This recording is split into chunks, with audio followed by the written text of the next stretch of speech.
I think we can start. We have Yes, we can start. sufficient attendance right now. Good morning, friends.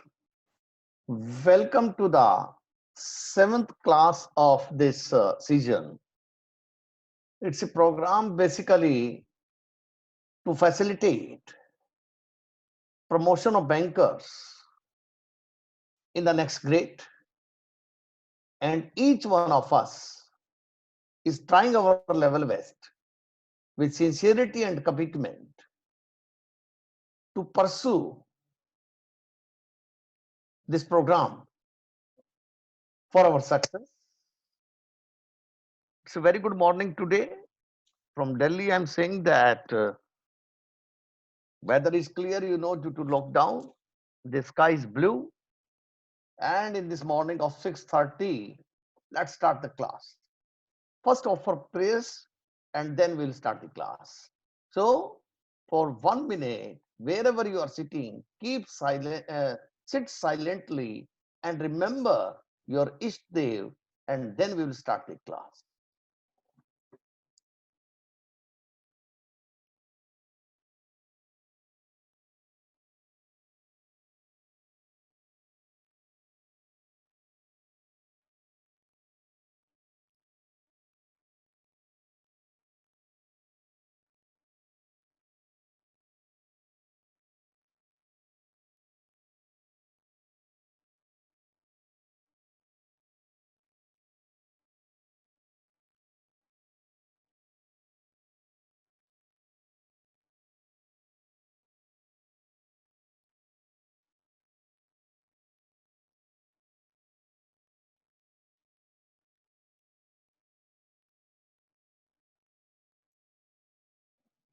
Over. We will chant Gayatri month 2 times. Wherever you are sitting, if you remember the month, chant at your end. Otherwise, listen it peacefully. Om Bhur Bhuve Suve Tatsaviturvareniyam Bhargo Devasya Dhimahi Diyo Yo Nah Prachodayat.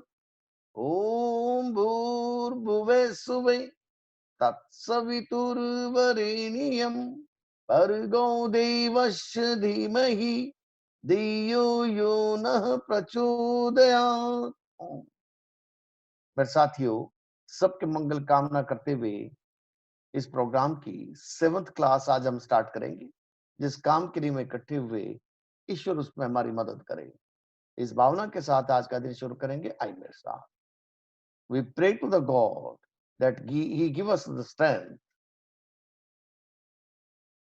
to have welfare for everybody and make us succeed in our mission. With this prayer, let's start the class today. Well, friends, yesterday we had started discussing foreign exchange. I introduced certain concepts of the foreign exchange to you, like nostro account, vostro account, loro account, cash transaction, spot transaction, forward transaction, and like that. Then after we discussed about exchange rates as well. I told to you that rates are of two types: buying rate, selling rate.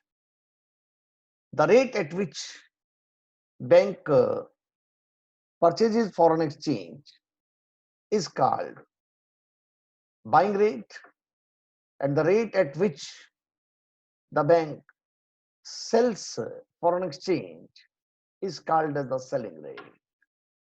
Some of my friends are keeping video open. Kindly switch off the video, please. Ajay, Akshay, kindly switch off the video, please. Thereafter, we had discussed about TT buying rate, bills buying rate, TT selling rate, bill selling rate. These concepts we had discussed yesterday. Some of you would have joined today, and a good number has joined today, but there are certain limitations. We will give a small mock test on the exchange rate.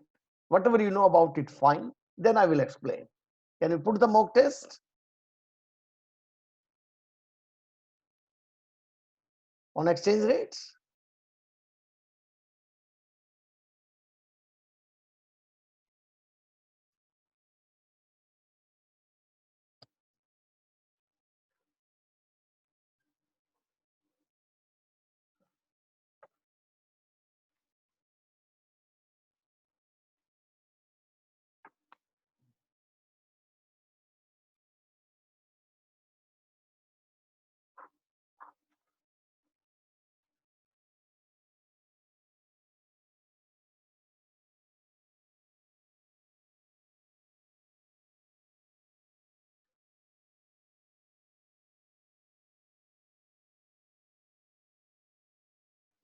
Please start attempting as you read the questions. Do not try to read the entire test first. Just answer question by question. We need to reduce the time on mock tests to really let the class go through.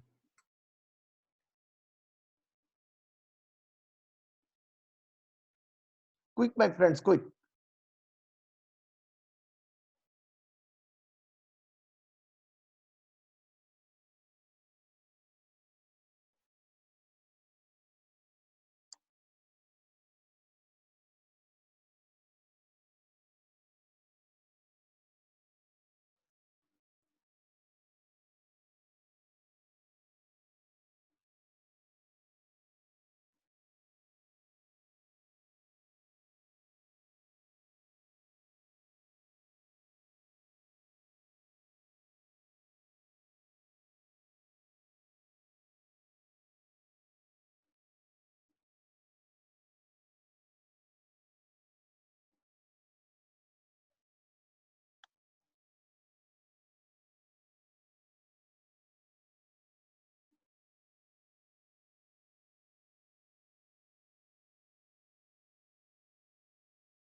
Please submit fast. It's already 3 minutes. It should not take 3 minutes.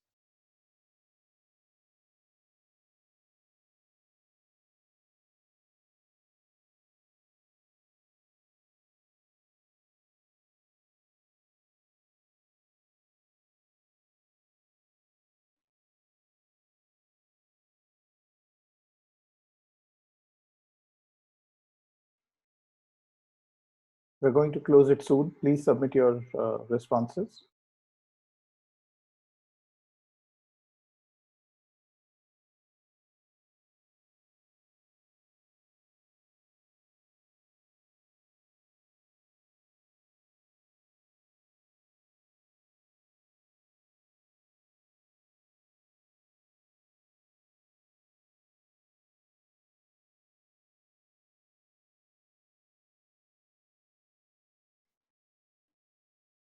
Please submit responses fast.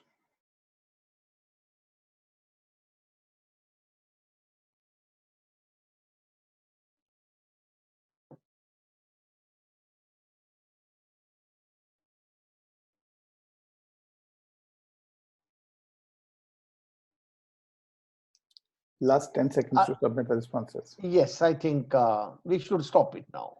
Whatever has happened, happened. Examination, there is a limit on time.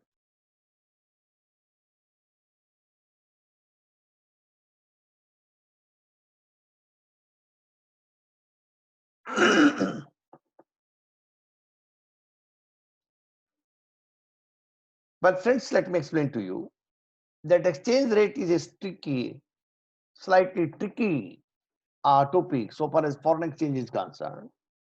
One or two more things I will tell you here before we go for the test. One, in the examination, management of time and speed reading, this is a cardinal principle. You must increase your speed. You must increase.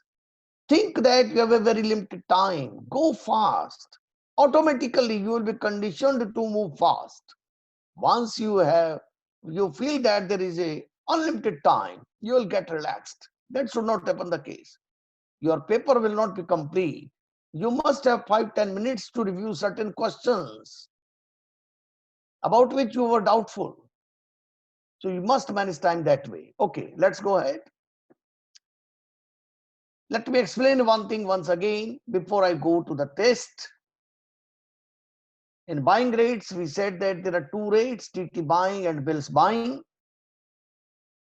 TT buying rate is applied when nostro account of the bank is credited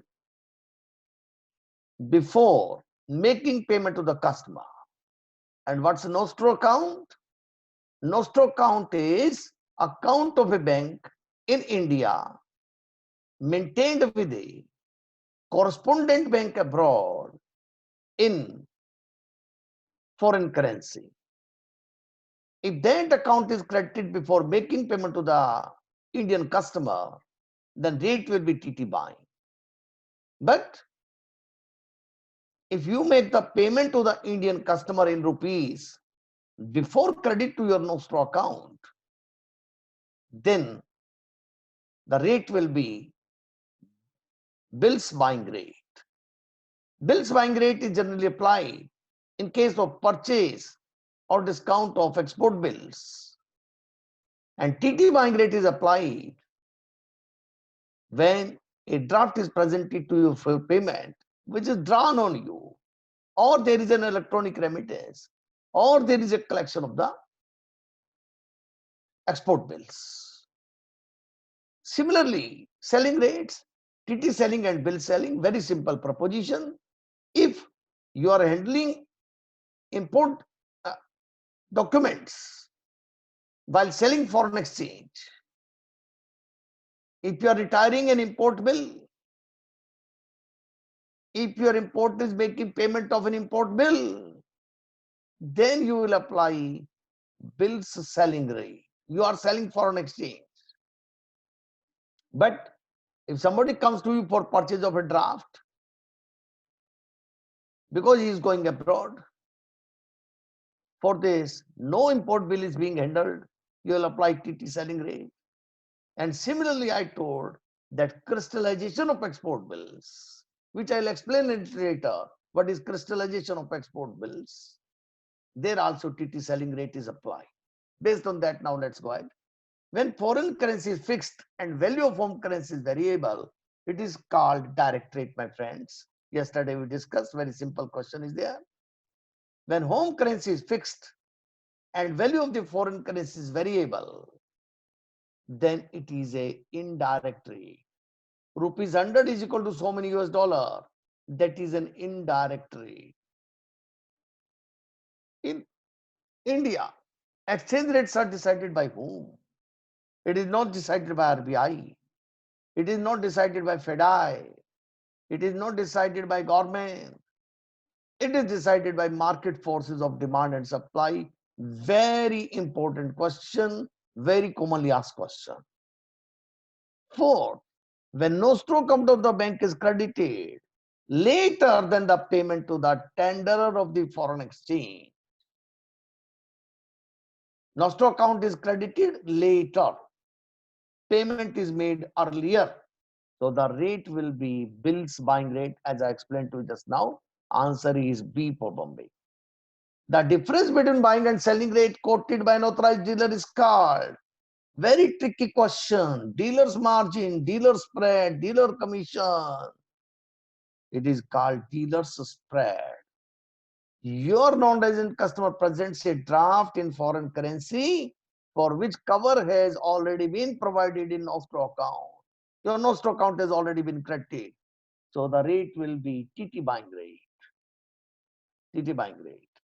Next, your importer customer has to retire the bill. First, it is a sale transaction. It's a sale transaction. Foreign exchange is being sold.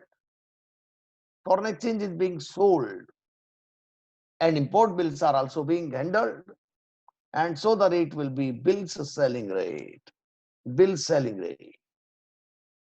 You have negotiated an export bill of your customer. It is returned for some reason. The rate to be applied will be. This transaction is called as crystallization, in fact. For crystallization of overdue export bills, it is called TT selling rate.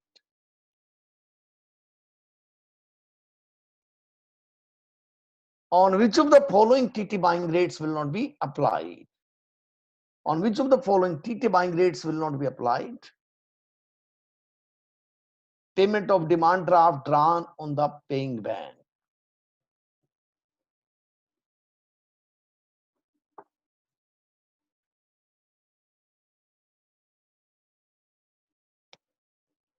Payment of the demand draft drawn on the paying bank. Which rate will be applied? Drawn on the paying bank. TT buying rate will be applied. Cancellation of outward TTMT. Again, TT buying rate will be applied. Conversion of the proceeds of the instrument sent for collection. TT buying rate will be applied.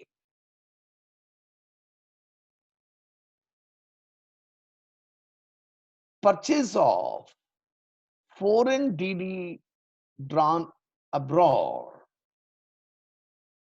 It is a sale transaction. No, sorry. Purchase of a foreign DD drawn abroad. You are purchasing a foreign DD which is drawn abroad. Have you received the amount in your nostro account? No. You will receive it later. You are making the payment right now. You will send it for collection. And then it will be credited to your nostro account. So here the rate will be bills buying rate. Bills buying rate. There are two transactions in the ninth, number 1 and number 4. First was payment of DD drawn on the paying bank.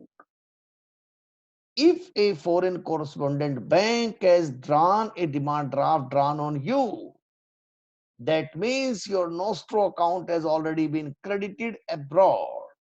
Somebody visited the bank, deposited money with the bank to be sent to India. So your nostro account was credited.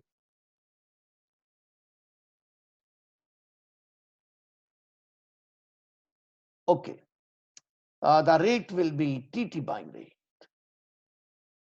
But in case you purchase a foreign DD drawn abroad or purchase a check, foreign currency check drawn abroad, then in that case, you have not received the amount so far, but you are making payment in advance. So the rate will be bills buying rate. On which of the following TT selling rates will not be applied? Crystallization of overdue export bills, TT selling rate. Crystallization of overdue import bills, it will be bills selling rate. Whenever you deal with the import bills, it is bills selling rate. Issue of foreign DD or MT, it will be TT selling rate. Cancellation of outward DD or TT, cancellation of outward DD MT, it's not a sale transaction. It is not a sale transaction idea. You had issued a draft. Your customer did not send it abroad, came back to you, sir, kindly cancel this draft, kindly cancel this TT, kindly cancel this MT. It is not a sale transaction. Actually, he had purchased foreign exchange from you. Now he is giving back that foreign exchange to you. So it's a buying transaction. And for D, cancellation of outward TTMT, the rate will be TT buying rate.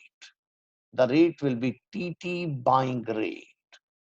So the answer is, on which of the following TT selling rate will not be applied? The answer is both B and D. Both B and D. With this, we will stop the discussion about exchange rates, and let me share it with you clearly. In the examination, it all depends on us. There are some topics which are pretty difficult, and exchange rate is one of those topics. Nothing to worry. You go back and then you read again and again, and you will be able to make out. Now we will start with the next topic, and that topic is letter of credit. First, I'll make you the concept understand about letter of credit, and then I'll ask you to write. Those of you who have joined today, let me share a couple of the rules for everybody in the group. We are trying to run this class as in the case of a physical class. 2-3 things I'm repeating for the sake of repetition. In our classes, normally, except for the mock tests, we don't use any book, we don't use any notes. The teacher is well prepared what he has to teach. As you might have seen when you were in your graduation colleges, or when I was doing my law, my teacher would come, he would know everything. He would not carrying papers with him. He would know everything. The same thing I use here. One. Secondly, after the student understands, he is required to write certain points. These points are very important. Prepare your notes very nicely. Use a good register, good pen. Mark a star before each question, or give a numbering, or mark some arrow before every question, because every line I'm asking you to write is an examination question. If possible, give a space of one line between two questions. When I say next, next means the next question is coming. So if possible, leave one line in between. Prepare good notes. These will stand in good stead when you are appearing for the examination and revising it. We don't have the practice of asking questions in between. Even if you are marking in your chat box, normally I will not see that. I concentrate on my lecture first, then I will give you time to ask questions, then only we will be answering the question. The concentration is key to success. It's not a chat exercise. When we say two-way communication used to happen when I was in training colleges, when no target is fixed. For 12 years, I have been in the training college. There would be a chat there. The objective was different. Here, the objective is to crack the examination out of the 5 options to pick up the correct option. Okay, with this, let's go ahead. Can we? Yes. Now, concept of letter of credit. Please listen carefully. We are not using any slides immediately, because I've got a feedback that some people start copying from the slide. No, that is not the objective. Listen to your teacher carefully.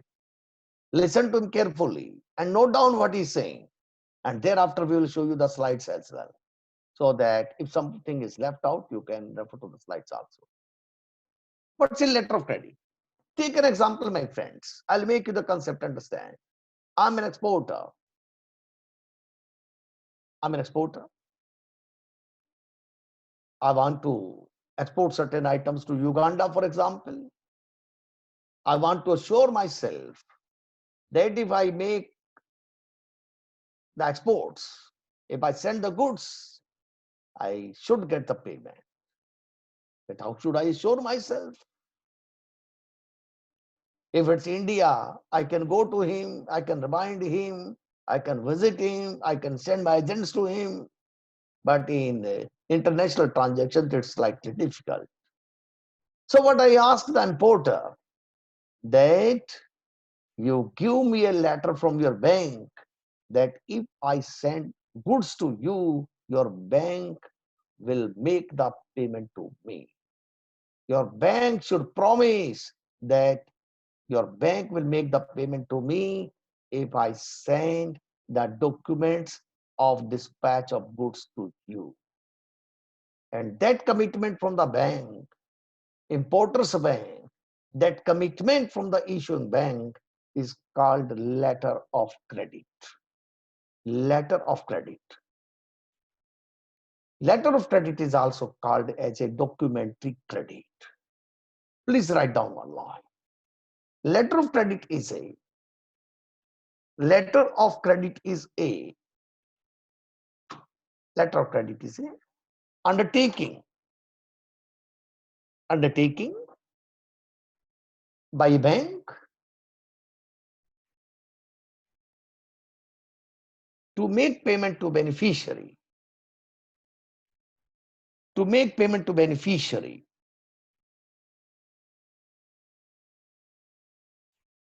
on submission of documents under LC. On submission of documents under LC.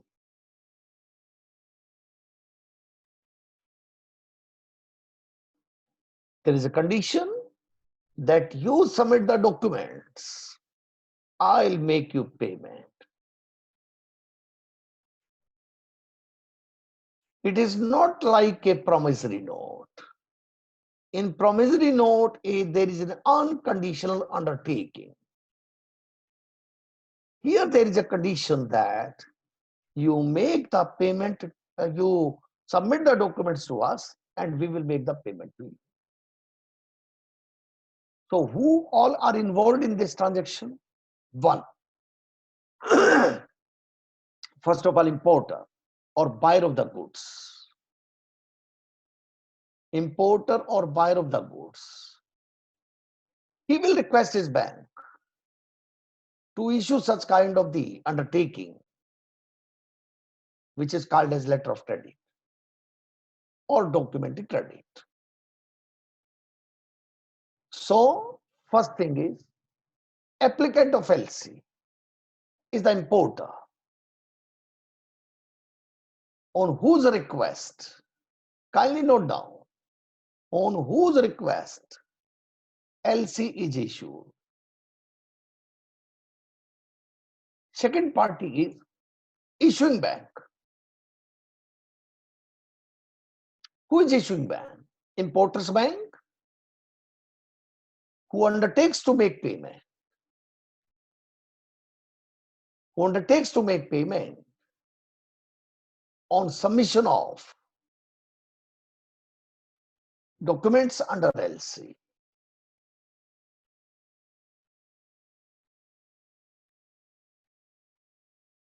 On submission of documents under LC. Issuing bank is not concerned about quality of the goods, as I will discuss later. He has to make payment. LC is not sent directly to the exporter.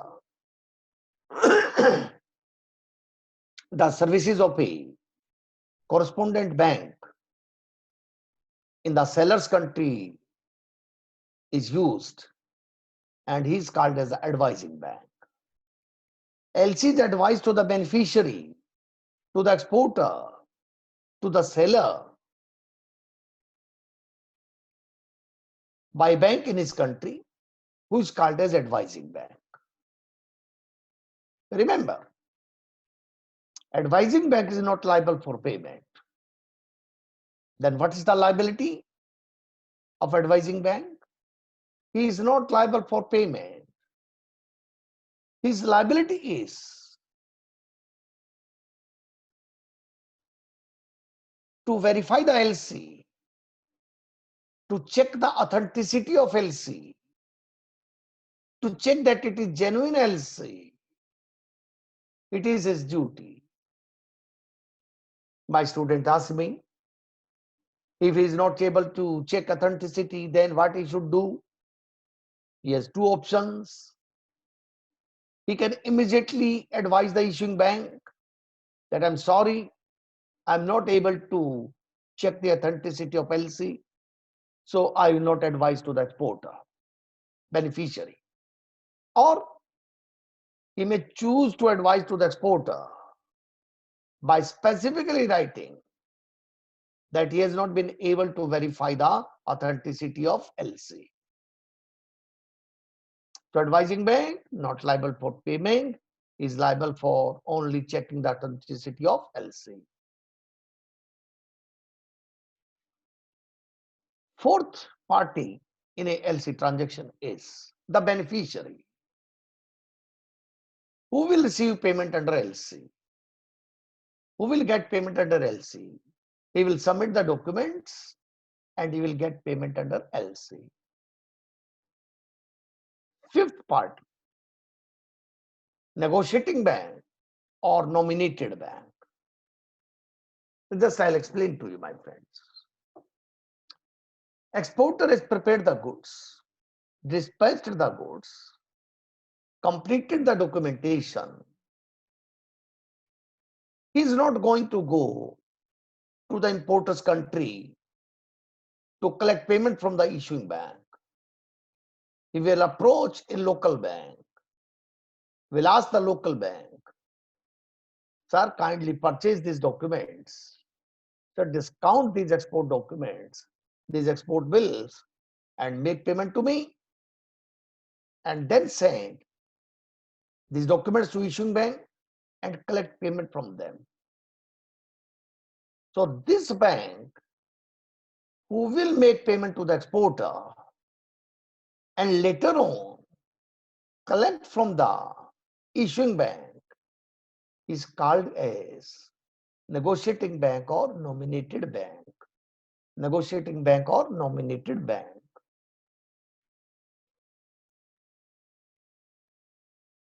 What is difference between purchase and discount of the bills?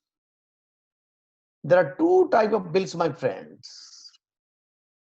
Demand bill of exchange, which are payable on demand, and usance bill of exchange, which are payable after some time.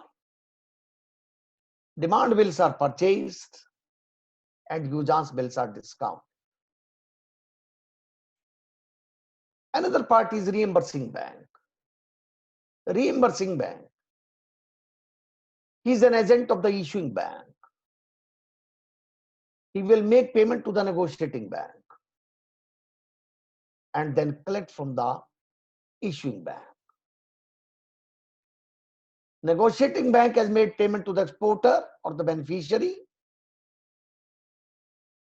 and reimbursing bank will reimburse the negotiating bank and then he will collect from the issuing bank. So 5-6 parties, I will repeat again, and then I will tell you about confirming bank also. Applicant on whose request LC is issued, he is called as importer. Then issuing bank or LC opening bank who undertakes to make payment to the beneficiary on submission of documents under LC.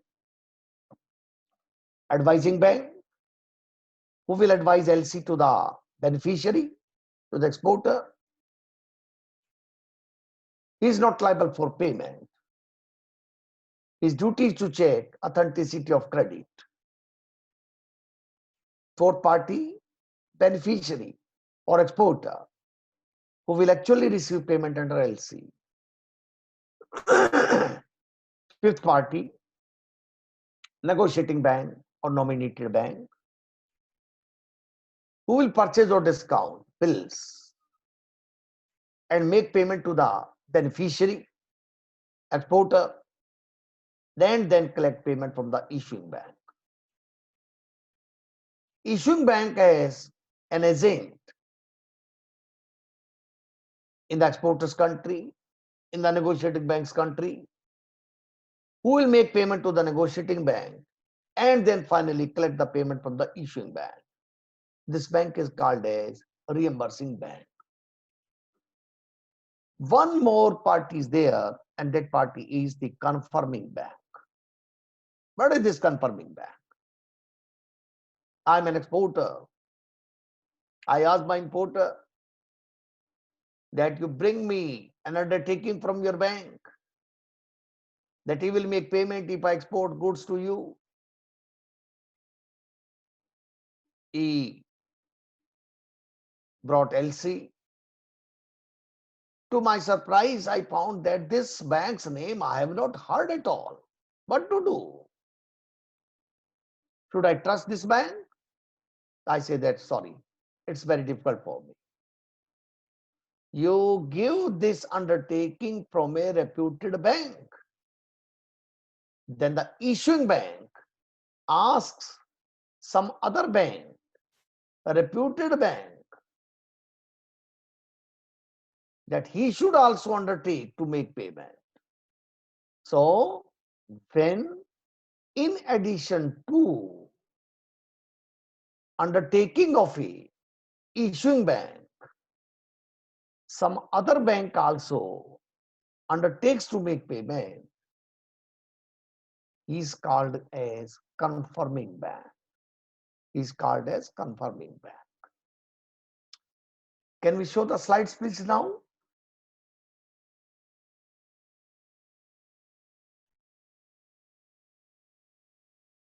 You can check back whatever I've discussed. I'm maintaining a slow pace because topic is slightly difficult. So I'm maintaining a little slow pace. Letter of credit, undertaking by the bank to make payment to beneficiary on submission of documents under LC. There are various parties. One is applicant, is an importer on whose request letter of credit is issued. Number two, issuing bank, the bank who undertakes to make payment. Advising bank, the bank through whom LC is advised to beneficiary.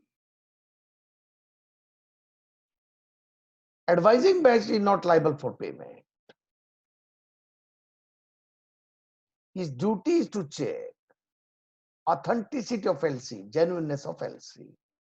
Beneficiary, the exporter who will receive payment under LC. The exporter who will receive payment under LC. Confirming bank, if in addition to the issuing bank, some other bank undertakes to make payment, is called confirming bank. And the last, negotiating bank, exporters bank, who will purchase or discount bills drawn under LC. Now we shall move to types of LC.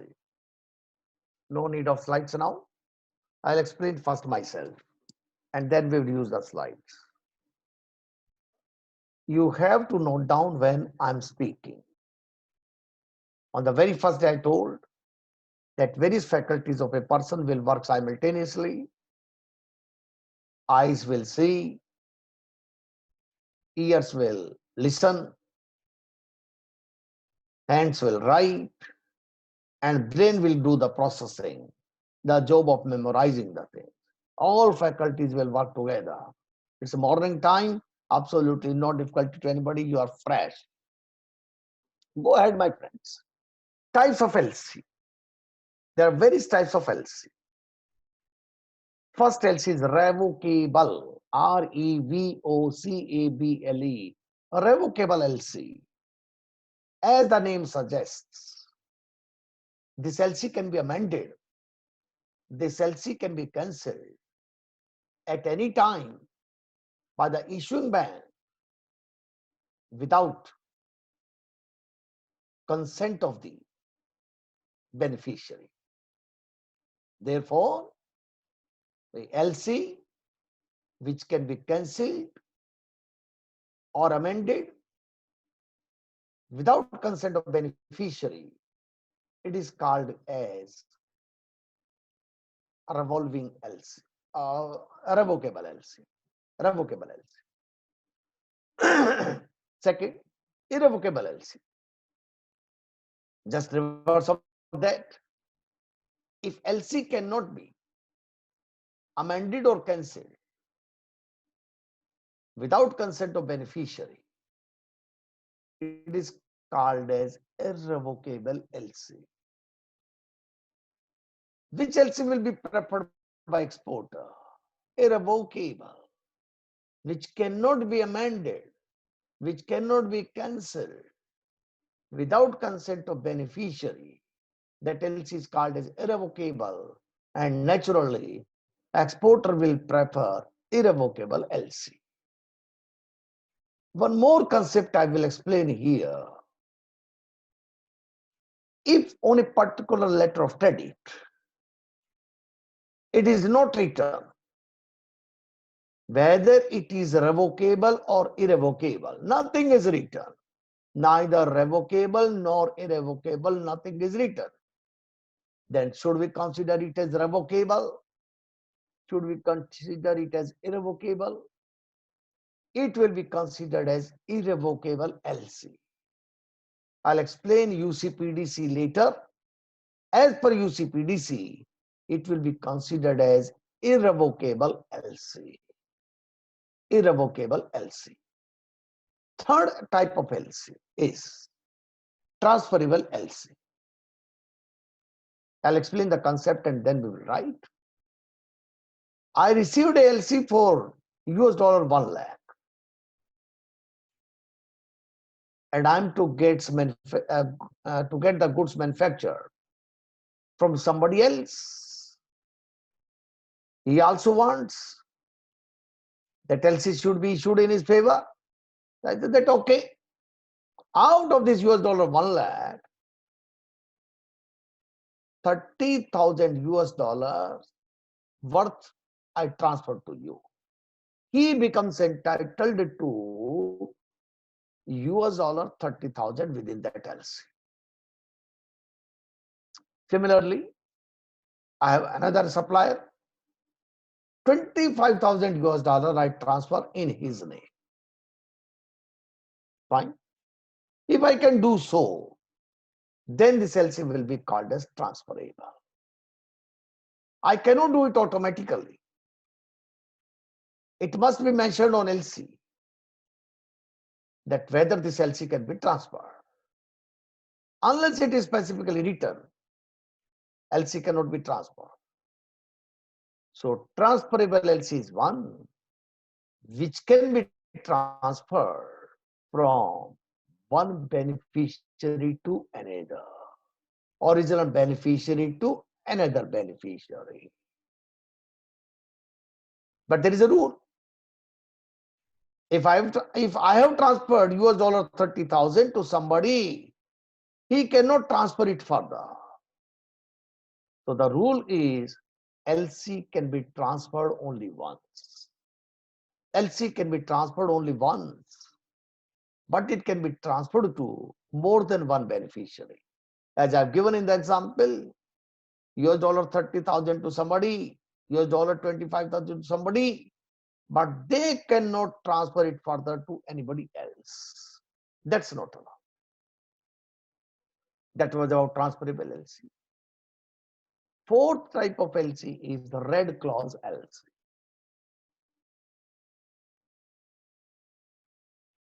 Very interesting LC. An exporter in India,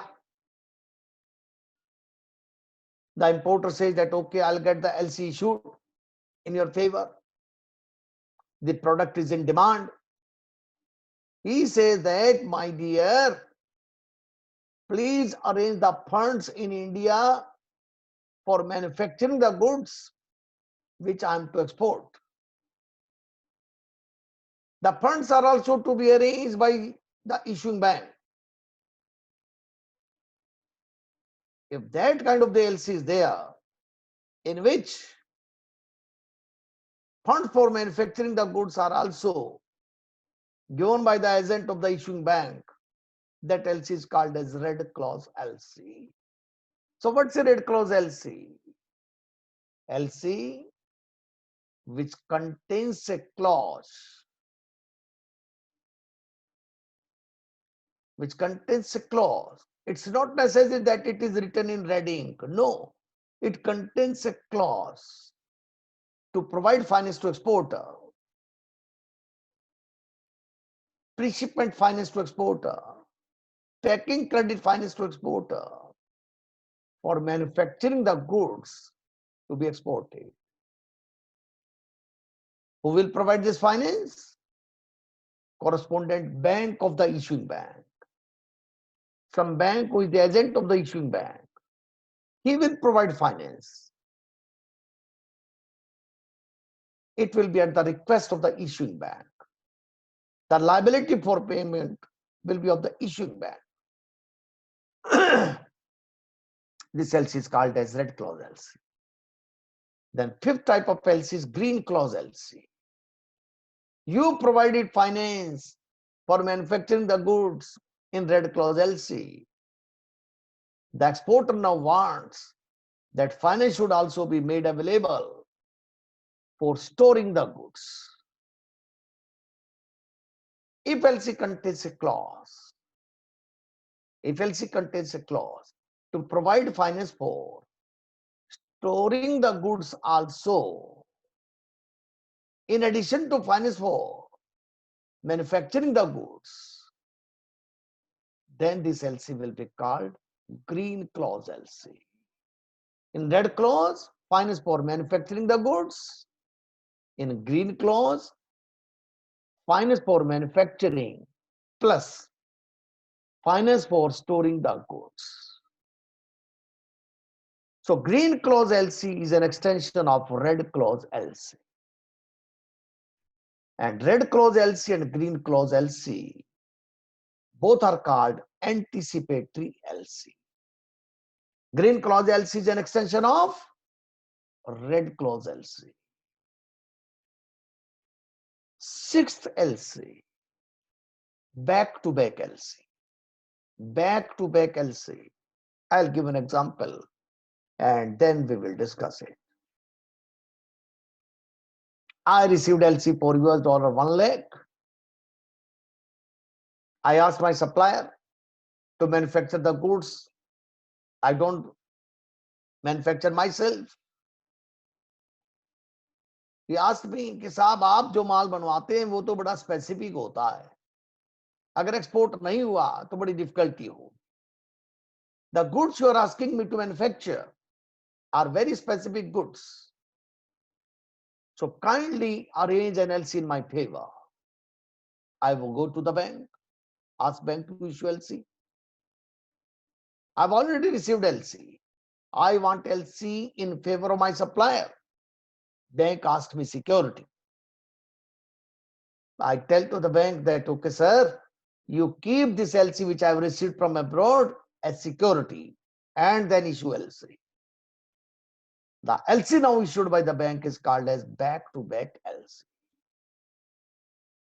Therefore, a letter of credit issued by keeping another LC as security. A letter of credit issued on the strength of another LC by keeping other LC security is called as back-to-back LC. Next type of LC is standby LC. Standby LC. Standby. Many times it is asked in the examination. Remember, I'm explaining the concept. The examiner will make a long story. And then you will have to identify that which type of LC it is. Standby LC, just like bank guarantee. When a bank guarantee is to be issued, and in lieu of that bank guarantee, instead of the bank guarantee, a letter of credit with similar terms is issued, it is called as standby LC. Therefore, a LC which resembles bank guarantee or issued in lieu of bank guarantee is called standby LC. A restricted LC, another LC is restricted LC. I received LC, I prepared the documents. After dispatching the goods, now it's my choice. I can go to any bank in India and get my bills purchased or negotiated. But if letter of credit says that, look, my dear exporter, look, my dear beneficiary, you will go only to that particular bank which we have mentioned in LC, then this LC is called as restricted LC. So my friends, if a LC restricts negotiation to a particular bank, if it mentions that bills will be purchased or discounted by a particular bank, then it is called as a restricted LC. Then it is called as restricted LC. Then there is another type of LCs, a revolving LC. Revolving LC. What is revolving LC? I received a contract to supply goods for 6 months. Every month I am required to supply the goods. So one option is that every month a letter of credit will be issued in my favor. The other option is that a letter of credit is issued and a line is written, a clause is written in that LC that I manufacture the goods, supply the goods, dispatch the goods, and get the documents negotiated, purchased, discounted by the bank. And this LC becomes automatically available again. Once the documents are negotiated under this LC automatically becomes available again. Then this LC is called as a revolving LC. Try to understand, my friends. 6 LCs could have been issued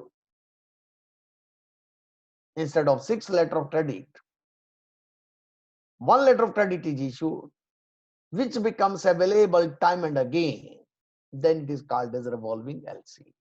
So you can write down that a letter of credit which becomes available again, a letter of credit which becomes available again on negotiation of documents under LC, on negotiation of documents under LC, it is called revolving LC.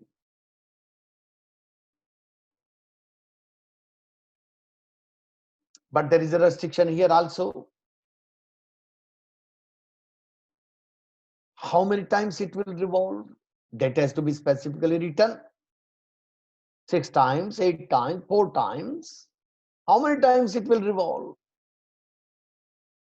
Or alternatively, LC for US dollar 1 lakh, they may write that total amount of the documents, all negotiations taken together, will not exceed US dollar 3 lakh.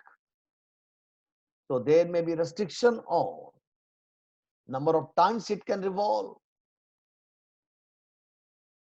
There may be restriction on total amount of the bills which can be negotiated,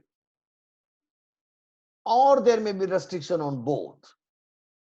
That total negotiation will not exceed, say, $3 lakh, and it will not revolve for more than 4 times. So both conditions may have to be satisfied. That's about types of letter of credit. We can put the slide please now, so that my student just revises it. Can put the slide please?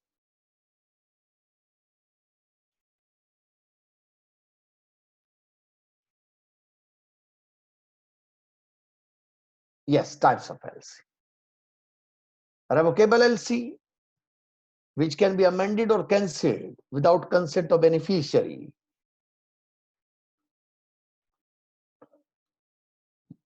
A revocable LC, which cannot be amended or cancelled without consent of beneficiary. By default, if neither revocable nor irrevocable is written on LC, then it will be considered as irrevocable. Third LC, transferable LC, which can be transferred from one beneficiary to another. Normally, LC is not transferable. It is transferable only if it is mentioned specifically on LC that this LC is transferable. LC can be transferred only once, but it can be transferred to more than one beneficiary. It can be transferred only once. Go next, red clause LC. Red clause LC, which contains a clause to provide finance to exporter for manufacturing the goods to be exported. Green clause LC, which contains a clause to provide finance to exporter for manufacturing as well as warehousing the goods to be exported. Standby LC, just like bank guarantee, I have explained. Back-to-back LC, LC issued by keeping other LC as security.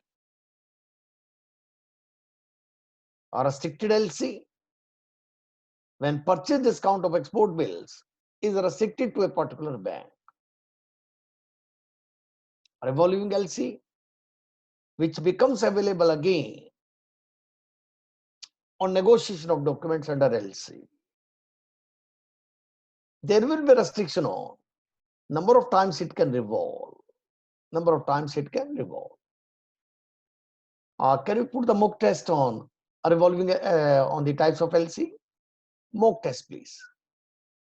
Mock test.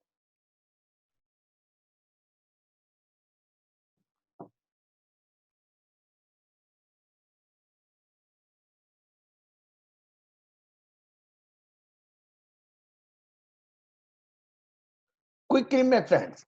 It should not take more than 1 minute. Total, I think 5 questions are there.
Please submit.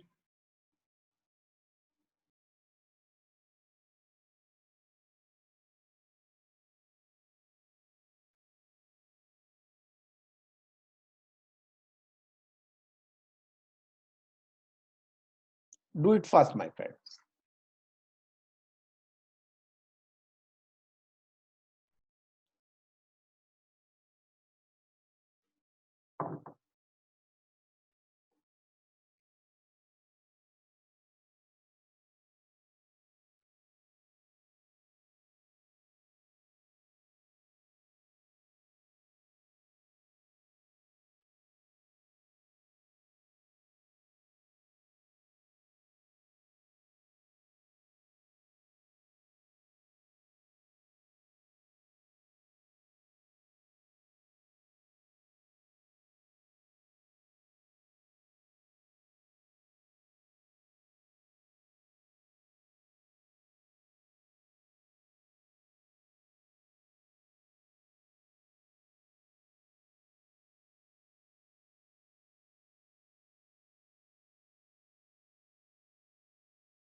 Okay. If credit does not indicate whether it is revocable or irrevocable, it will be treated as irrevocable. Next, which of the following features does not apply to a transferable credit? Transferable credit is one which is expressly written to be transferable. Yes, correct. Transferable LC can be transferred only once, but can be transferred to more than one party. Yes. In a transferable credit, first beneficiary has the right. I mean, if I'm the original beneficiary, I have the right to substitute my own voice and draft for those of the second beneficiary. Yes, that's also allowed. What is not allowed? Once it has been transferred, it cannot be transferred back to the original beneficiary. This is not allowed. So the correct answer is 4, that LC can be transferred only once. It cannot be transferred back. Red clause LC is one in which the beneficiary can avail pre-shipment finance up to the amount specified in LC. Very right. The answer is A. Back-to-back credit is a second set of the fresh LC opened in favor of the second beneficiary on the strength of the original LC. That's great. First one is not correct answer, my friends. One on the strength of which another bank's guarantee is obtained. No. Another else is obtained. Slightly, they make some this differences. Green clause LC is an extension of red clause LC. They're right. I think most of you have written correctly. Okay, friends. Now let's move to UCPDC. Time is less, frankly speaking. We are not. It's already 7:35. We have got only 25 more minutes left. Let's move to the another aspect, that is the UCPDC.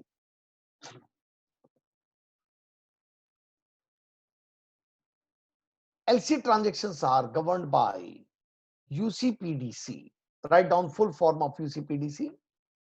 Uniform, Customs, and Practices for documentary credits. Uniform, Customs, and Practices for documentary credits. For documentary credits. Second question. Who issues the UCPDC? International Chamber of Commerce, Paris. ICC Paris. International Chamber of Commerce, Paris. Third question. What is the latest edition? Right now it is UCPDC 600. UCPDC 700 is being discussed but not implemented as yet. Right now latest edition is UCPDC 600.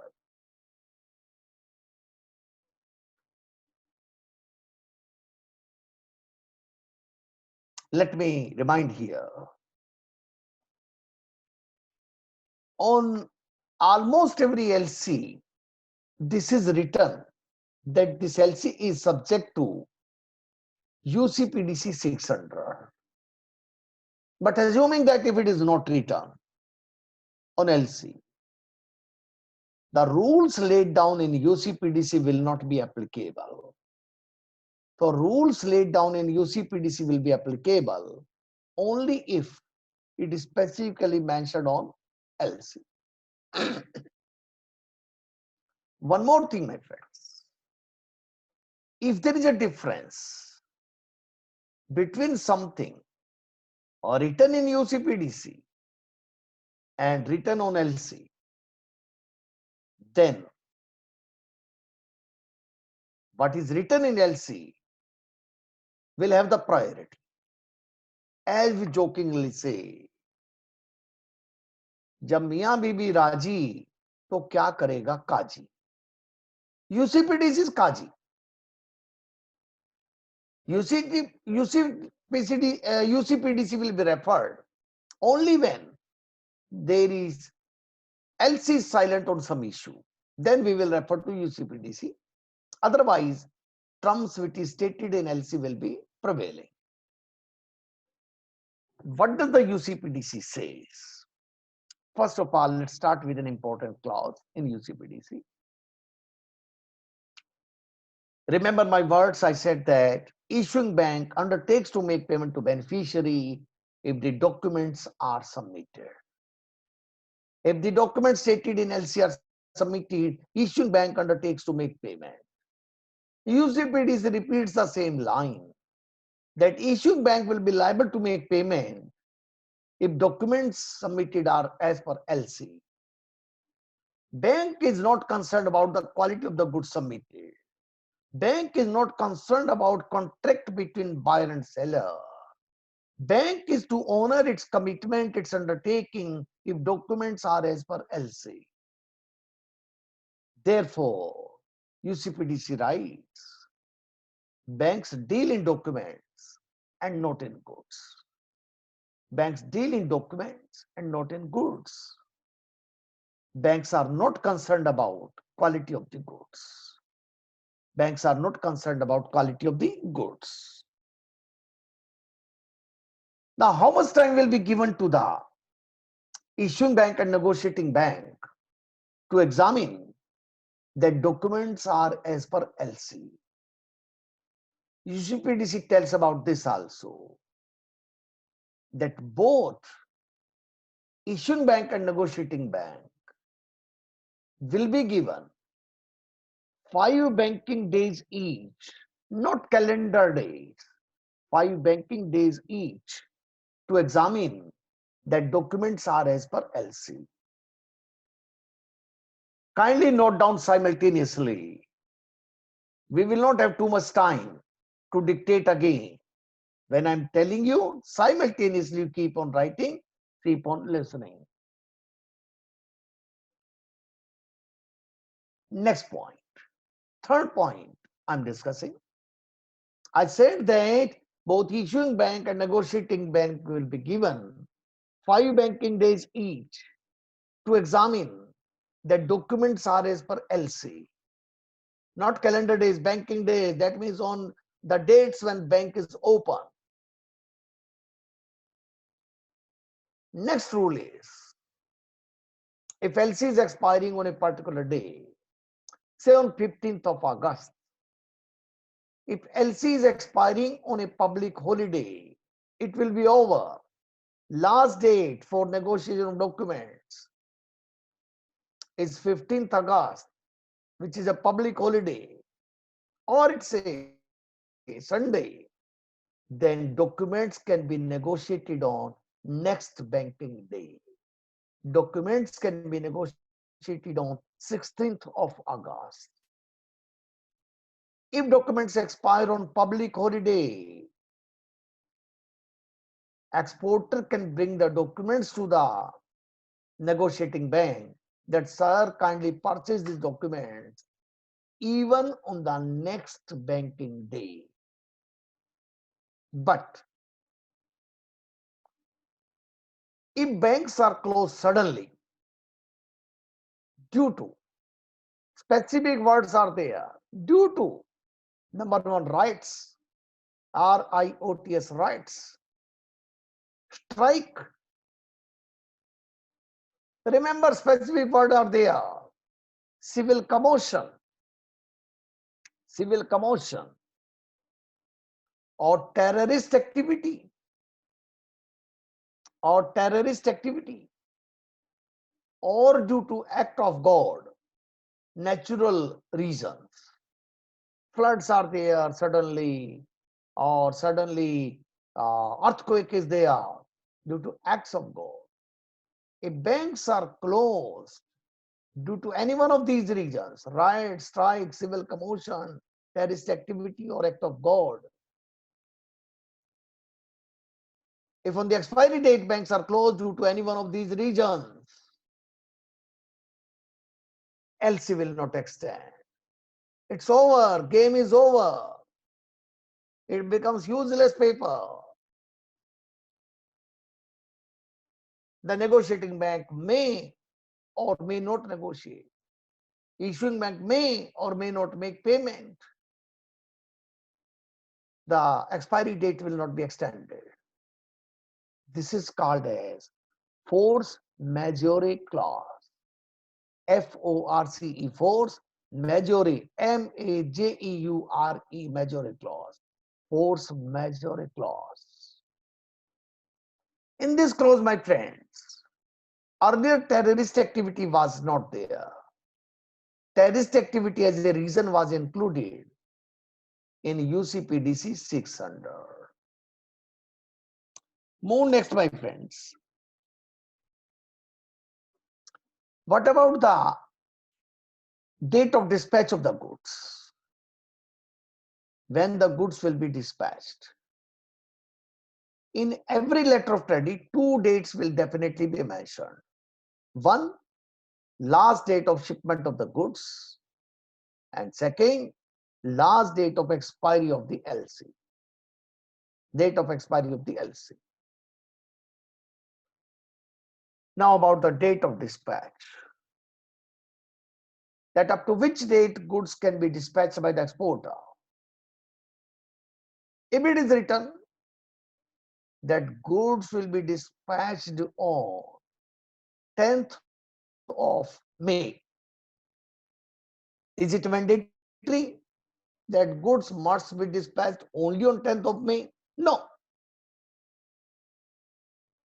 UCPDC says that if it is mentioned that goods will be dispatched on a particular day, or it is written that goods can be dispatched around that day, about that day, approximately that day, then goods can be dispatched 5 calendar days before or 5 calendar days after the stipulated date.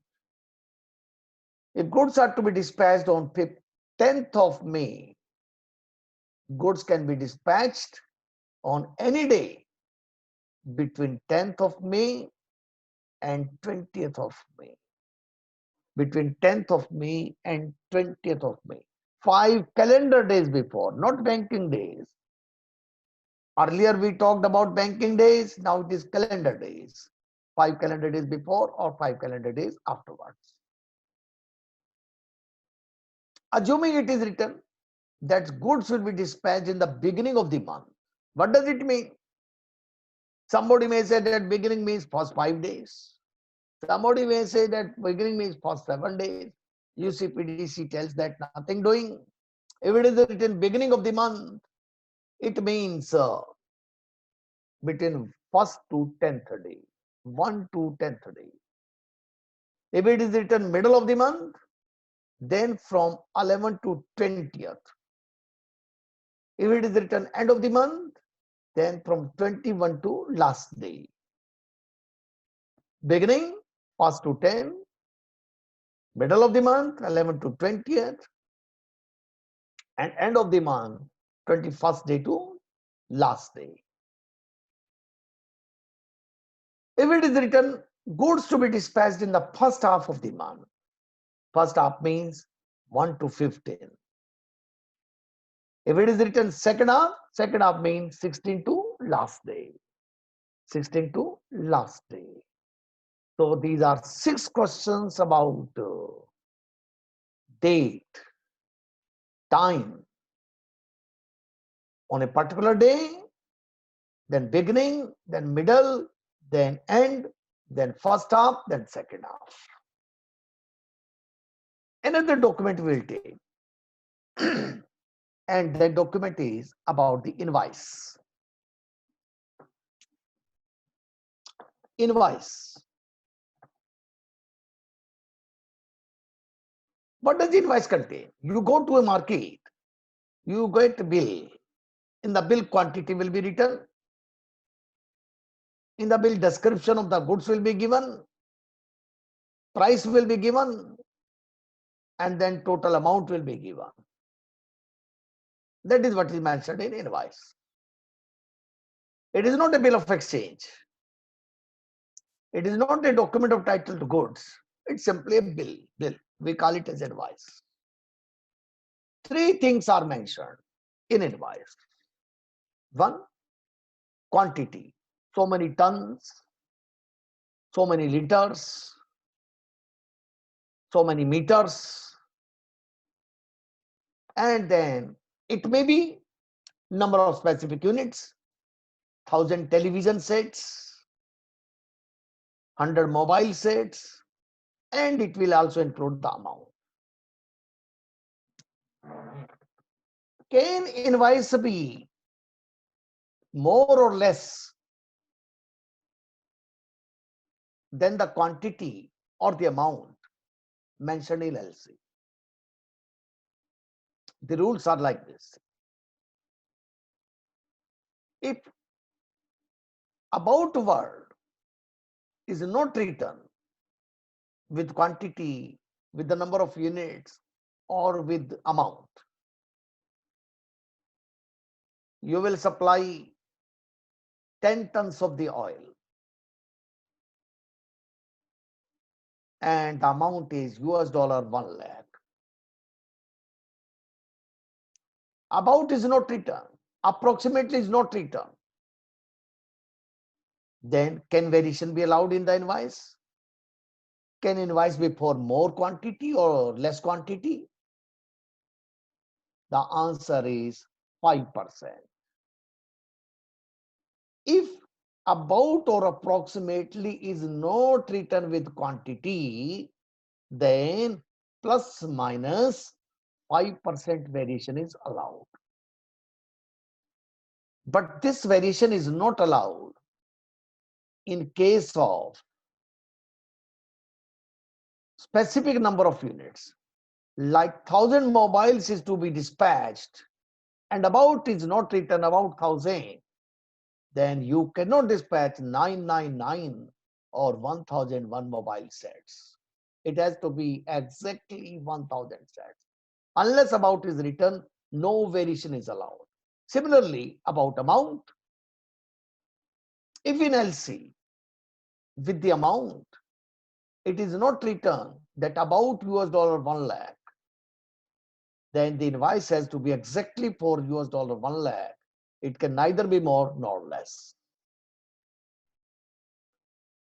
But if word about is written either with the amount or with the number of units or with the amount, then plus minus 10% variation is allowed. Assuming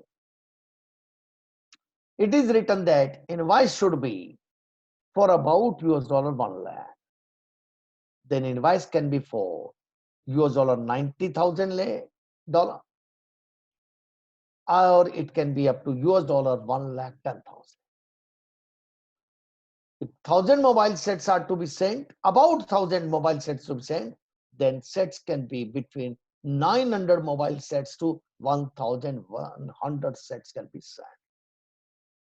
That's about invoice, my friends. We will cover one more document, and that document is transport document. We will cover bill of lading. Slightly, maybe the class is extended by another 5 minutes only. Bill of lading. What is bill of lading?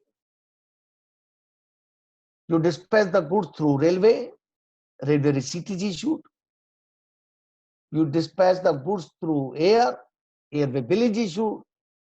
Similarly, if the goods are to be dispatched through by ship, then bill of lading is issued. Hindi में लदान bill कहते हैं, लदान bill. Then goods are dispatched by ship, it is called as bill of lading. Who will issue bill of lading? Naturally, shipping company will issue bill of lading. Bill of lading is issued by shipping company. What type of the bill of lading it should be? There are various types of bill of lading. It could be received for shipment. It has not been loaded on the ship. It can be loaded on deck, lying on the open space, loaded on deck. It can be loaded on board. That means it is properly loaded in the covered space. So bill of lading should be on board bill of lading. On board bill of lading. On BOARD board bill of lading. Within how much period it should be submitted to the negotiating bank? Within 21 days from the date of shipment, it should be tendered to the negotiating bank who will purchase or discount bills. If it is not submitted within 21 days of the shipment, it will be considered as stale and it will not be acceptable. Fourth point, sometimes on a bill of lading you will observe that it is written, bags are torn, bore phate pade, cartons are loose,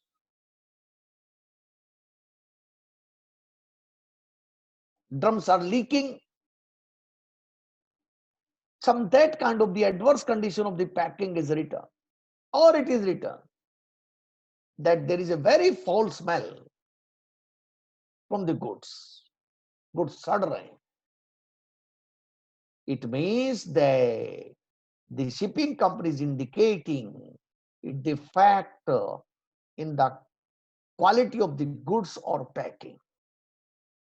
If some such notation is mentioned on bill of lading, if some such clause is mentioned on a bill of lading, it is called as claused bill of lading. A claused bill of lading means a bill of lading which contains a clause indicating defective condition of goods or packing.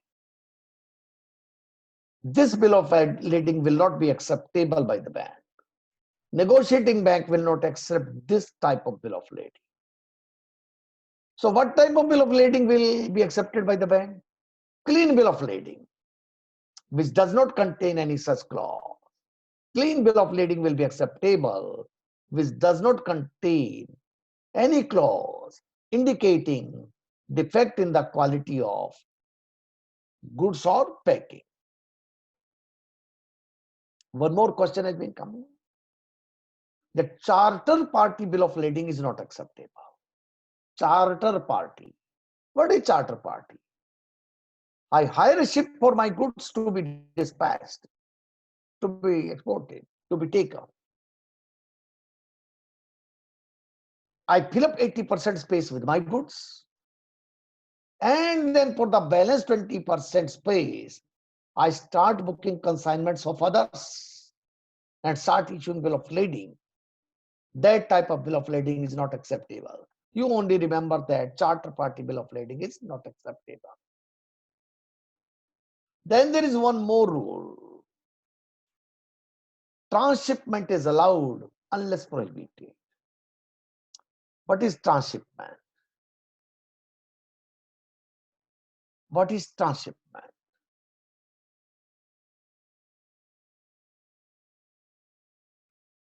Goods are to be exported to New York, first go to Dubai, unloaded at Dubai, put in another ship, ship goes to London, again unloaded, reloaded, then goes to New York. This is called when several modes of transport are used. Several ships are used to transport the goods. Transshipment is allowed unless it is prohibited. One more condition as per UCPDC is partial shipments are allowed unless prohibited. Assuming I got an order for supply of 10 tons of the goods, I can send 2 tons in one consignment by one ship, 5 tons by another ship, and 3 tons by another ship. So partial shipments are allowed unless prohibited. If it is prohibited, you will have to send only in one ship. Then a question arose. Very interesting question in the examination. It tried to confuse us.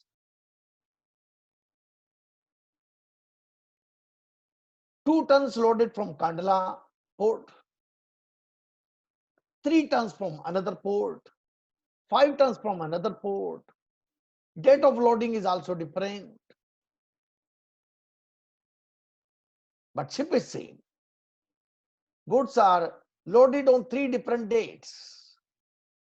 Bill of lading pertain to 3 different dates, but the ship is same. It will not be considered as partial shipment. It will be considered as goods have been sent in one lot with one ship. That's about bill of lading, my friends. And then the last document is insurance policy. That's 1 or 2 more minutes. Insurance policy. There are 3 rules about insurance policy as per UCPDC. First rule is currency of the insurance policy should be same as of LC. If LC is issued in US dollars, insurance policy should also be in US dollars. Currency should be same as of LC. Number 2, what should be the amount of insurance? Minimum amount of insurance should be 110% of CIF value. Tomorrow I'll explain to you what is this CIF value. Today we will not have time. For the time being, you can remember that minimum amount of insurance should be CIF value, cost, insurance and freight. It should be 110% of the cost, insurance charges and freight charges. And lastly, goods are loaded on 20th of April. Insurance policy is issued on 23rd of April. Is it acceptable? Yes, it is acceptable. But it should cover risk from 20th of April. Though issued on 23rd April, but it should cover risk from 20th of April. Then it will be acceptable. And last 1, 2 more things I'll tell you about UCPDC. Very interestingly, person has already dispatched the goods on 2nd April. Insurance policy is dated 2nd April. Invoice is dated 2nd April. And LC is issued on 5th of April. Is it acceptable? Yes. Documents can be dated prior to date of issue of LC. Documents can be dated prior to date of issue of LC. My friends, I'm finding some things are in chat box. I'll request that those of you who have raised questions, kindly send on my email address akg.bti@gmail.com. I'll go through all these questions today, and then tomorrow I'll answer your questions. This chat is eliminated. The time does not permit me to read all chats. And secondly, if you have the time, then we can put a small test. Shall we do it today, Anshul, or tomorrow? I think we should start with it tomorrow. Pardon? We can do it tomorrow. We can do it tomorrow.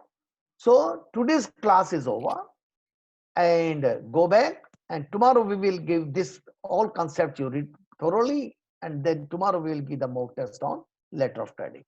Okay, friends, thank you very much. Tomorrow again we are meeting at 6:30 a.m. and the class will continue up to 8 a.m.